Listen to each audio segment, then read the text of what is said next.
Hi, my name is Lee. When you register for the TOEFL test, you may see this book offered at checkout, The Official Guide to the TOEFL IBT Test, Pocket Edition, a limited digital release.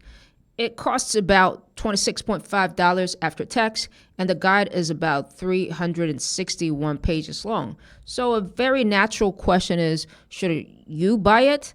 I bought the digital version, read through the whole thing, and in this video, I'll explain what's actually useful in this guide, what you probably don't need to spend time reading, and whether it's worth buying if you are preparing for the TOEFL test.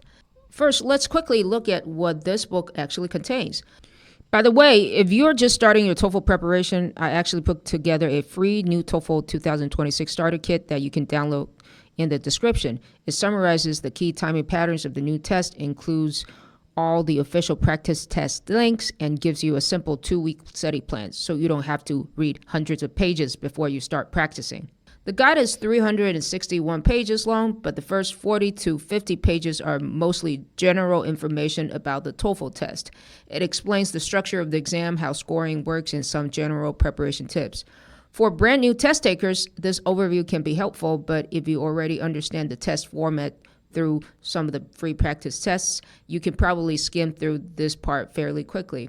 After that, the guide moves into the 4 sections of the test: reading, listening, writing, and speaking. Let's start with the reading section. One thing I like about this guide is that it provides additional official practice materials. In the reading section, there are 6 small practice sets, and each set contains about 18 questions. The questions cover the main types of reading questions that appear on the TOEFL test, and it explains all the 8 question types in reading. For example, detailed questions, vocabulary questions, reference questions, inference questions, and rhetorical purpose questions.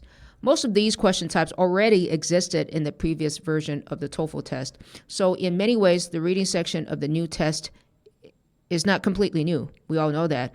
The main value here is that these questions are official ETS questions, which means the difficulty level and style are very reliable. If you're practicing with third-party materials online, sometimes, not all the time, but sometimes the questions may not perfectly match the real test. So having official questions is definitely useful.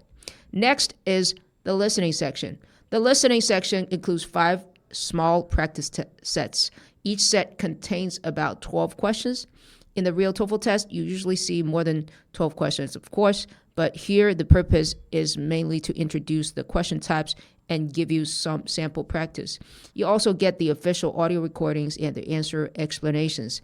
If you want to see how ETS explains their answers, this can be helpful.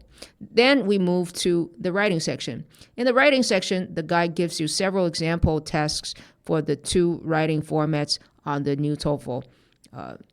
To be more specific, I'm talking about the email and academic discussion. Of course, it also gives you build a sentence questions. What I like here is that the guide includes official sample responses of the email task and the academic discussion task. Many students worry a lot about writing. They worry about things like word count, grammar perfection, or whether they need really complicated templates. But when you look at the official samples, you'll notice something interesting. Many strong responses are actually around 110 to 120. Yes. And there was one that is 160 word long, but it just gives you some real examples graded by ETS's official systems, so that you know what a 5-point example can look like in a few different ways. So basically, after checking these samples, you can extract. So basically, after seeing these sample answers, you can choose one that has the format that you think is the most feasible for you and duplicate that strategy. Now let's talk about the speaking section. In the speaking section, the guide introduces the 2 speaking tasks, listen and repeat, and the interview task. There are also examples of successful responses for the interview questions.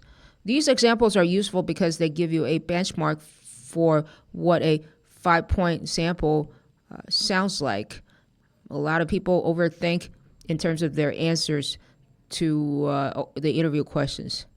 You can pause, you can use easy vocabularies, but you just got to see the official 5-point sample to feel safe, right? There aren't a large number of speaking practice questions in this guide. So if you want a lot of speaking practice, you will probably need additional materials or use ChatGPT to copy some of the questions and make some similar topics.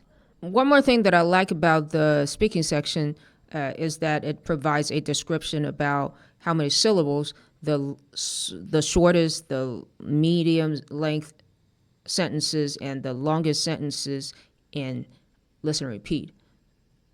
To be more specific, it talks about how many syllables there are in each length. So when you're practicing on your own, maybe you're generating your own sentences or practicing using other people's questions, then you can have an idea of what is realistic and what is maybe too long or too short.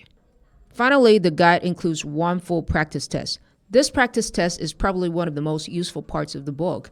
It shows you the structure of the test, the timing for each section, and how the scoring works. For reading and listening, it also includes a score conversion table, so you can estimate your score based on the number of correct answers. The practice test also shows how scored and unscored questions can appear in the exam. It's a good way to find out where you are. Now let's talk about the limitation of this guide. This is a pocket guide. It wasn't designed to be a comprehensive preparation guide. So even though the book contains useful practice questions, it is not a complete preparation system. It explains the test and gives you practice materials, but it doesn't tell you exactly how much you should practice each skill or how to structure your study schedule, of course. Another limitation is that the book cannot diagnose why your errors occur. After you do a practice test, you might know how many questions you got wrong and which questions you got wrong, but you may not fully understand why you made those mistakes. For example, in reading, many students struggle with the inference questions or rhetorical purpose questions, but the book does not deeply analyze these learning problems. But again, I don't think that's a problem for the book. It is just a pocket guide. So overall, do I think this guide is worth buying? My answer is yes, if you can afford it. The main reason is that it gives you official practice questions and official sample responses for the reading section and the speaking section. Those are always valuable when you are preparing for a standardized test.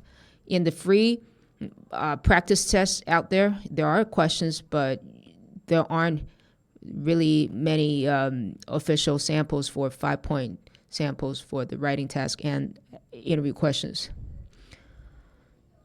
However, I would not treat this book as your entire preparation plan. Instead, I recommend starting with the free practice tests, identifying your weak areas after doing, say, 2 or 3 tests, and then use resources like this guide to focus on a specific skill to understand more information. For example, if you find that you're making many mistakes in inference questions in the reading tests, then you can study that question type more carefully. In other words, I would not recommend reading the entire 300 pages from the beginning to the end.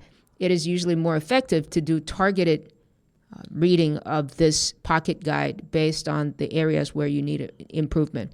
So overall, I would say this guide is a solid resource. I personally got it and I like it because I can then have more reference samples when I create my own practice mock tests.